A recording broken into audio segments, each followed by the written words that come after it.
Hi dear friends, this is your Kiran Rao. Welcome back to Kiran Rao Big Boss ఛానల్. Big Boss season 8 week 2 టాస్కులు జరుగుతున్నాయి. నిన్న టాస్కులు అయితే చాలా వివాదాస్పదమయ్యాయని చెప్పొచ్చు కొన్ని. ఎందుకంటే యష్మి ఎంతలా అరిచినా కూడా ప్రేరణ పట్టించుకోలేదు. అండ్ అదేవిధంగా కొందరు అవుట్ అయినా ఒక ఛాన్స్ ఇచ్చింది, కానీ నబిల్కి ఇంకొక ఛాన్స్ ఇవ్వలేకపోయింది.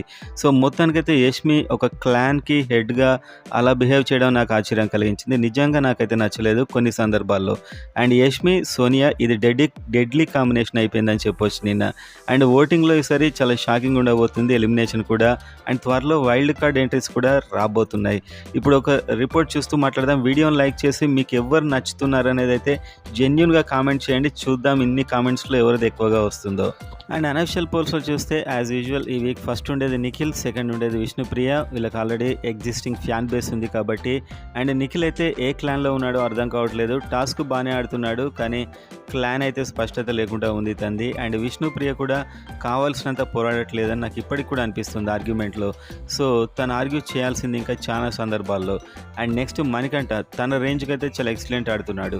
వెల్ డిజర్వ్డ్ థర్డ్ ప్లేస్కి అని చెప్పొచ్చు ఖచ్చితంగా. అండ్ నెక్స్ట్ చూస్తే పృథ్వీరాజ్. సో పృథ్వీరాజ్ అయితే చాలా ఓవర్గా ఎక్సైటెడ్ అవుతున్నాడు, చాలా ఓవర్గా ఇతని రూడ్ బిహేవియర్గా అనిపించింది నాకైతే. ఖచ్చితంగా ఈ బిహేవియర్ అయితే నచ్చలేదు. అండ్ నెక్స్ట్ మనం చూస్తే నైనిక ఏదో నడిపిస్తుంది. సో యావరేజ్గా తన ఎక్కువ ఫోకస్ కావట్లేదు. నిన్న తన టీం మెంబర్ అయిన నబిల్కే సపోర్ట్ చేయలేకపోయింది. సో మొత్తానికైతే నైనిక ఇలా ఉంటే షైన్ అవ్వడం కష్టం. అన్ని స్కిల్స్ ఉన్నాయి కానీ వాదించట్లేదు. నెక్స్ట్ ఆదిత్య ఓం ఉన్నాడు. సో ఎక్కడున్నాడో అర్థం కావట్లేదు. నిన్న అంత స్కోప్ ఉన్న టాస్క్లో కూడా ఇతను సైలెంట్గా ఉన్నాడు. సో ఇతన్ని వీక్ ఎలాగూ లాభం లేదని పంపించినా ఆశ్చర్యపోని అవసరం లేదు. సీత కూడా 9 to 10 డేంజర్ జోన్ అని చెప్పొచ్చు. శేఖర్ భాష. సో వీళ్ళంతా యావరేజ్గా నలుగురిలో నారాయణలా కూర్చున్నారు. సో మొత్తానికైతే వీళ్ళకైతే ఒక స్పెషాలిటీ ఎందుకు రావట్లేదంటే నిన్న ఎపిసోడ్ చూశాక మీకు అర్థమై ఉంటుంది. సో వీళ్ళు వాళ్ళ మెంబర్స్ని డిఫెండ్ చేసుకోలేకపోతున్నారు. అండ్ అతి త్వరలో ఒక 6 వైల్డ్ కార్డ్ ఎంట్రీస్ రాబోతున్నట్టు న్యూస్. సో ఎవరు వస్తున్నారు అనేటువంటిది నెక్స్ట్ వీడియోలో నేనైతే చెప్తాను.